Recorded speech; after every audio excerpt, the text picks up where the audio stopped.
Le voy a invitar que vayamos a Levítico capítulo 2. Cuando alguna persona ofreciere oblación a Jehová, su ofrenda será flor de harina sobre la cual echará aceite y pondrá sobre ella incienso.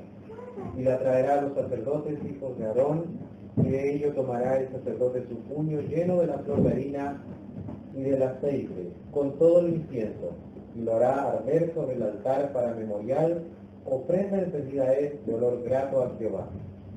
Y lo que resta de la ofrenda será de Aarón y de sus hijos, es cosa santísima de las ofrendas que se queman para Jehová. Cuando ofrecieres ofrenda cocida en horno, será de tortas de flor de harina sin levadura amasadas con aceite, y hojaldres sin levadura untadas con aceite.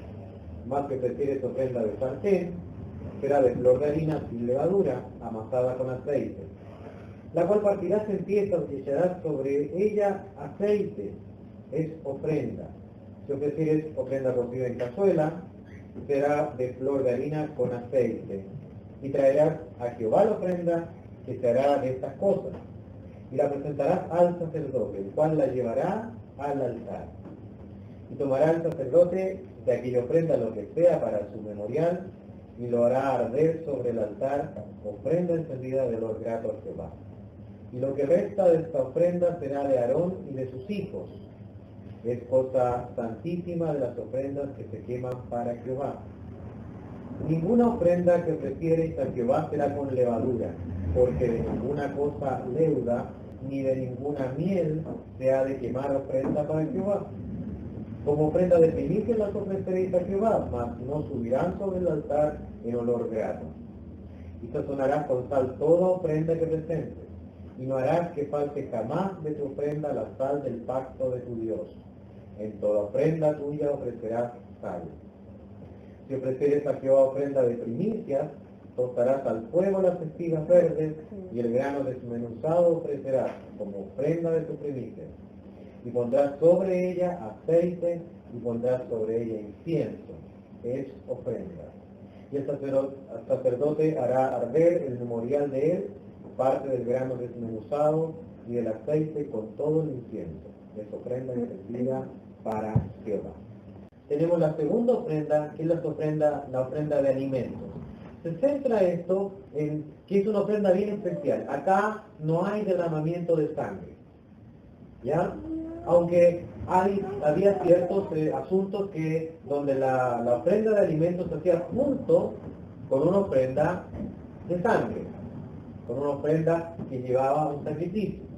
Pero al menos la ofrenda sola no tenía derramamiento de sangre. Estas ofrendas, que son de comida, nos hablan de la personalidad de Cristo. De una manera preciosa nos muestran un cuadro acerca de cómo era el Señor Jesús. Es de esta humanidad, de esta belleza de la que vamos a hablar. Tenemos, le hice un pequeñito bosquejo para que lo ordenemos, versículo del 1 al 3, tenemos la ofrenda que era una mezcla de ingredientes pero que no se cocía, versículos del 1 al 3. Del versículo 4 al versículo 13 tenemos la ofrenda que era mezclada pero que se cocía, que se cocía ya sea en sartén, en cazuela, etcétera, o en horno. ¿Ya? También ahí se habla acerca de los primeros frutos de las espigas de maíz, ¿ya? Y después veremos también en el capítulo 6, porque siempre vamos mirando el capítulo 6, donde está la ley de estas ofrendas, y vamos a leer también cuál era la ley. Partamos con el versículo 1, la ofrenda mezclada pero no cocida. ¿De qué nos habla ella? Cuando alguna persona ofreciere oblación a Jehová, su ofrenda será flor de harina, sobre la cual echará aceite y pondrá sobre ella incienso.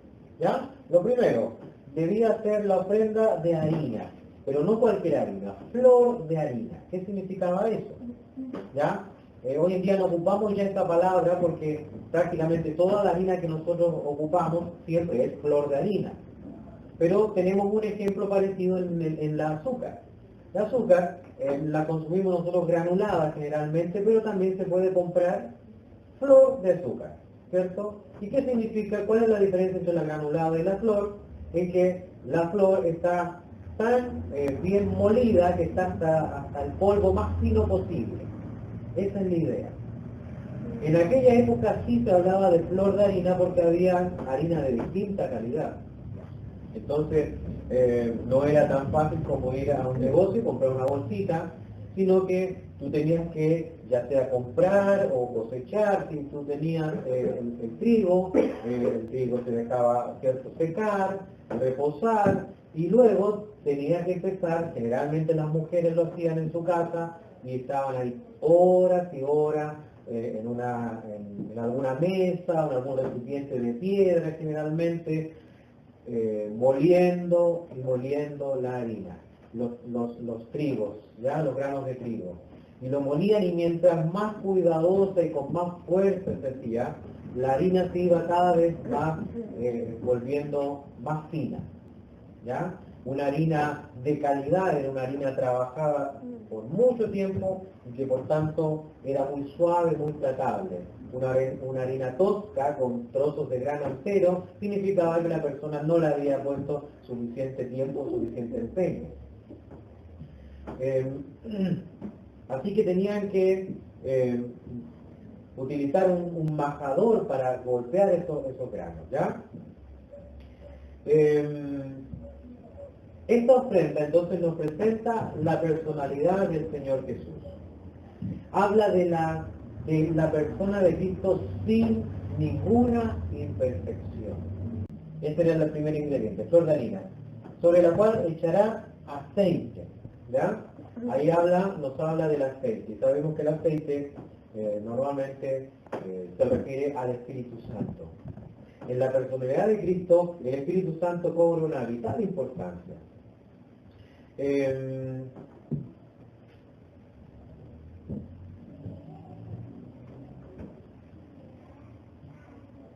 buscando una referencia bueno, ya. El Señor Jesús entonces, Él nunca fue obstinado. Sin embargo, nada le impidió ir a Jerusalén. Era regular, uniforme y constante en todo. Aquí encontré la referencia. Versículos, más bien un punteo. En el versículo 4 y 5, fíjense que dice que la ofrenda debía ser amasada con aceite. Está ahí en la tercera línea del versículo 4. Amasada con aceite. Versículo 6. En el versículo 6, aparte que fue amasada con aceite, sobre ella debía ser echado aceite, más aceite. Y en el versículo 7, también dice flor de harina con aceite. La ofrenda debía estar empapada en aceite, tenía aceite en todos sus momentos. ¿Ya? Y esto habla acerca del Espíritu Santo en la vida del Señor Jesús. Veamos Lucas 1:35. Versículo 35. Respondiendo, el ángel le dijo: el Espíritu Santo vendrá sobre ti, el poder del Altísimo te cubrirá con su sombra, por lo cual también el santo ser que nacerá será llamado Hijo de Dios. El Espíritu Santo obraría sobre aquella virgen, y esto es, podríamos simbolizarlo como que él fue en su concepción, fue amasado con aceite. En su inicio fue creado, fue unido en base a este aceite. Así como la harina se junta en base a la humedad que le da ese aceite, el Espíritu Santo actuó también ahí en la formación de la persona de Cristo. ¿Ya? Por supuesto, el Señor Jesús es eterno, pero de la persona humana de Cristo fue formada en el vientre de María. Pero también, aparte de eso, leemos en Mateo 3, versículos 16 y 17, pasaje conocidísimo, Mateo 3, 16 y 17, pasan los años y es bautizado.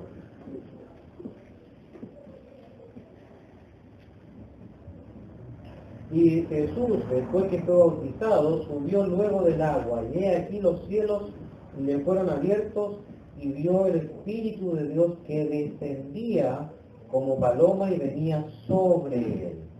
Y hubo una voz de los cielos que decía, este es mi hijo amado en quien tengo complacencia. Y nos ponemos a mirar con detenimiento esta imagen de Jesús siendo bautizado. Y de repente desde los cielos desciende el Espíritu Santo en una forma de paloma y reposa sobre él. Este ungimiento era como un aceite que caía desde los cielos sobre Jesús.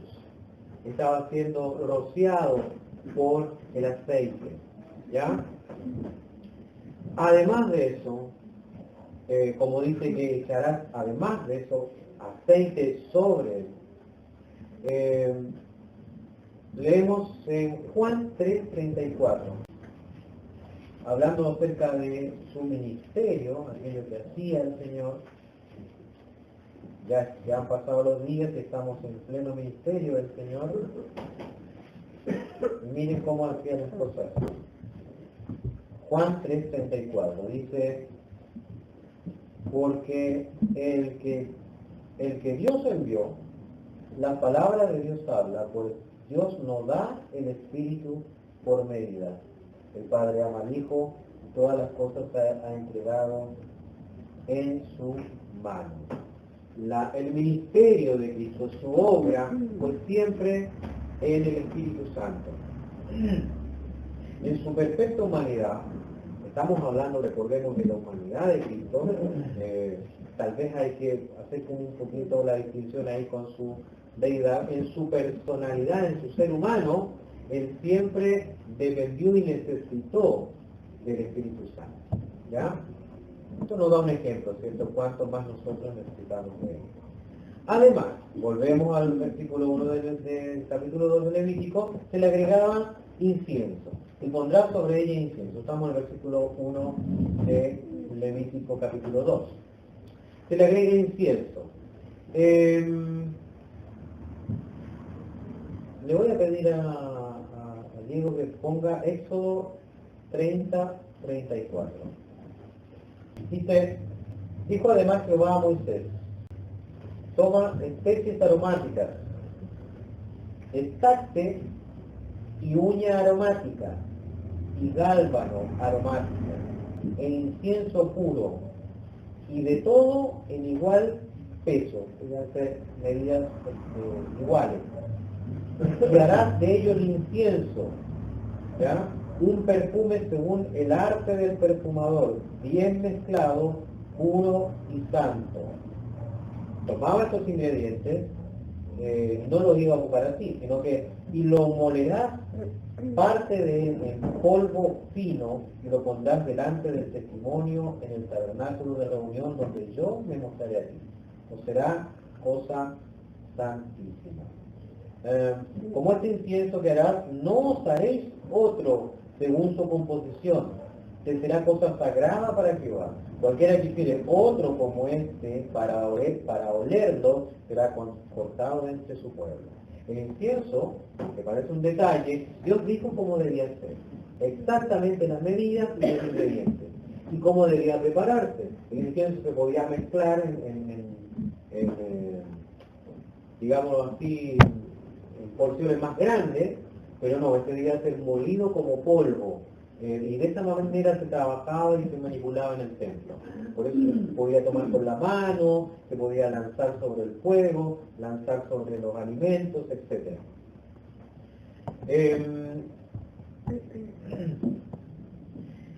Este incienso nos representa que para que diera ese aroma que Dios le agradaba, estas sustancias debían ser quebrantadas hasta lo más profundo, debían ser golpeadas, debían ser molidas. Y cuando estaban molidas, además debían ser quemadas, puestas al fuego, puestas bajo presión. Yo creo que ya las mentes nuestras se van acercando a lo que Dios quería mostrar acá, o a lo que los que han estudiado este libro creen que se refería. El Señor Jesús manifiesta su más agradable perfume para Dios en los momentos de presión. El Señor Jesús como ser humano sufrió presiones fuertísimas. Tanto así que tenemos la escena más culmine en el Getsemaní, ¿cierto? Su persona afligida hasta el máximo, sabiendo lo que le venía, pero sufriéndolo como ser humano, con sus propios sentimientos, con sus propias emociones. Su cuerpo, notando esta situación emocional, respondió de la misma manera, también, con ese sudor como gota de sangre. Pero en esos momentos de mayor tensión,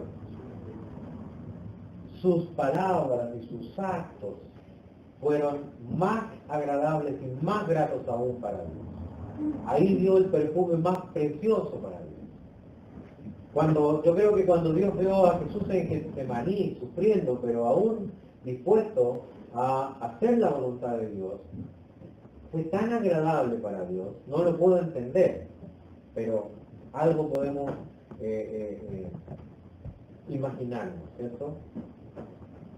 Versículo 2 dice, ¿qué va a hacer entonces la persona que presenta esta ofrenda que va a tener harina, aceite y incienso? Versículo 2. Y la traerá a los sacerdotes hijos de Aarón, y de ello tomará el sacerdote su puño lleno de la flor de harina y del aceite, con todo el incienso, y lo hará arder sobre el altar para memorial. La ofrenda encendida es de olor grato a Jehová. Y lo que resta de la ofrenda será de Aarón y de sus hijos. Es cosa santísima de las ofrendas que se queman para Jehová. ¿Ya? Ya se recae el énfasis de que esta ofrenda debía ser quemada sobre el altar.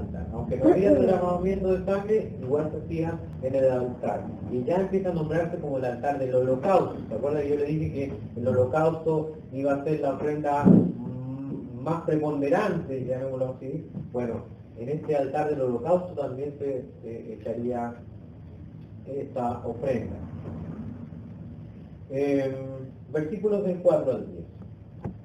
Cuando ofrecieres ofrenda cocida en horno, aquí empieza a dar entonces las especificaciones según cómo era cocida la masa. Los primeros versículos hablan de la harina cruda, con el aceite y con el incienso, pero ahora habla de cocida.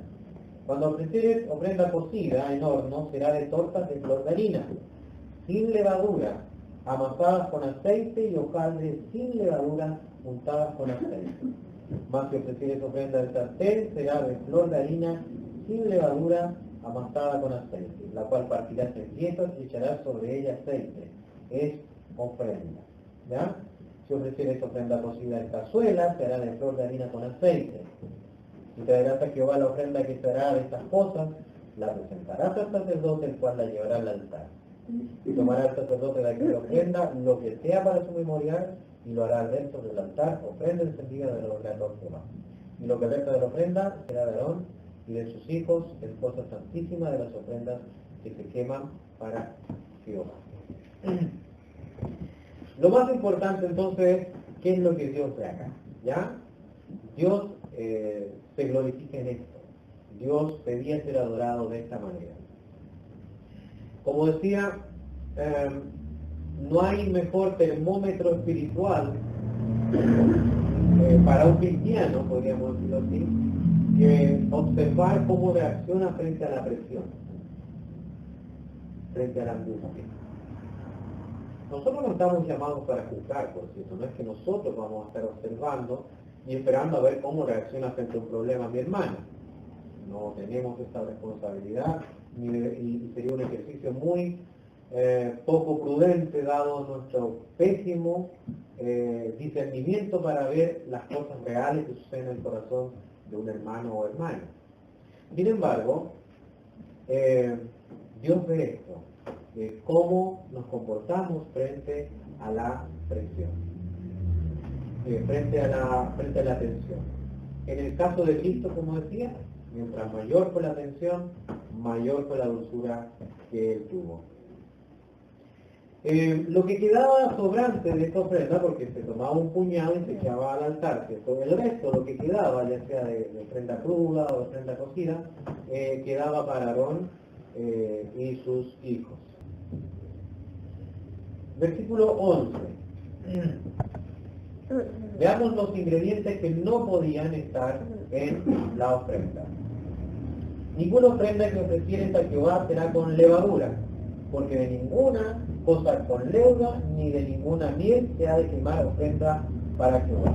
Como ofrenda de primicia lo ofreceréis a Jehová, mas no subirán sobre el altar en olor grato.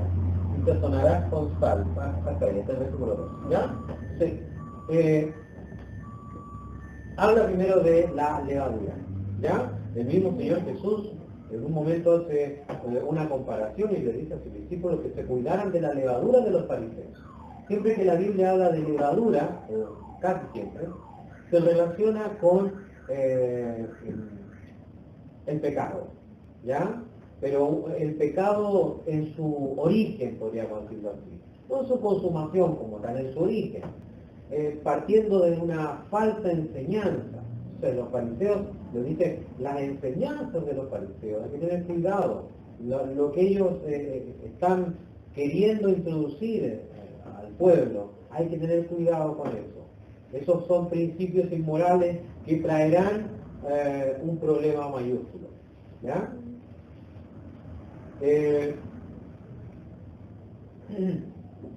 Esto entonces nos habla de la realidad de la maldad, del pecado. En la persona de Cristo no había ninguna señal de levadura, no había señal alguna de corrupción. Entendamos que la levadura es un producto que, si bien nos gusta mucho usarlo hoy en día, no es un producto, primero, lo que hace es inflar el pan, inflar la masa. ¿Ya? Sin embargo, aunque eso produce que sea un poco más blando, trae corrupción, porque al liberar esos gases adentro, permite que el pan no te dure más de unos cuantos días, ¿cierto? El pan batido, por ejemplo, que tenemos nosotros, que es muy inflado, que tiene mucho aire entre medio, se termina endureciendo mucho más fácil. Más bien era en este caso, como tenemos hoy en día se ocupa mucho la grasa para mantener y conservar el pan. Pero la levadura entonces es un agente corruptor. ¿Ya? Es un hongo que termina a los días corrompiendo el producto. En cambio, los panes sin levadura podrían durar muchísimo tiempo y muy sanos. En Cristo no hubo pecado alguno, en Cristo no hubo maldad alguna, no hubo ni un inicio de maldad, nada. También se prohibió el uso de la miel, ¿ya? Decía que no debían endulzarse las cosas con miel, ¿ya? Ninguna de las ofrendas. También la miel representa la dulzura añadida, representaba el agregar algo para inducir una satisfacción que no correspondía a la realidad. El Señor nunca exhibió externamente una dulzura artificial. Sus palabras, aunque resultaban fuertes en un comienzo, eran comida para aquel que las recibía. Comida saludable, comida perdurable. Sin embargo, la mayoría de la gente sentía que esas palabras eran demasiado fuertes para él. A diferencia de eso, el Señor recomienda usar la sal, ¿ya? O recomienda usar la sal y pide que en todo sacrificio haya sal, ¿ya? La sal, al contrario de estos dos productos, preserva, ¿ya? Preserva el producto, ¿ya? Y si te sonarás con sal toda ofrenda que presentes y no harás que falte jamás en tu ofrenda la sal del pacto de tu Dios. En toda ofrenda tuya ofrecerás sal. ¿Ya? La sal habla entonces de esta agente de fidelidad, que mantiene las cosas como realmente son. Entendamos, hermanos, que no es la belleza externa lo que a Dios agrada. No es si nuestro canto, por ejemplo, si hablamos de cantar, sea perfeccionado en cuanto a lo estético, lo hará más agradable a Dios. No porque cantemos mejor vamos a agradar más a Dios o menos. Si nuestra ofrenda, por ejemplo, llevemos al ámbito de lo económico, No es la abundancia del dinero lo que Dios hace que le agrade más o le agrade menos. Todas estas cosas no son las que Dios está pidiendo. La ofrenda es agradable a Dios en la medida en que está en la persona de Cristo. Por cierto, nosotros vamos a procurar a lo mejor ser generosos. Vamos a procurar que nuestro servicio sea de calidad para el Señor. Vamos a procurar que si nosotros tenemos alguna responsabilidad que hemos asumido, algún compromiso que hemos asumido, lo haremos de la mejor manera.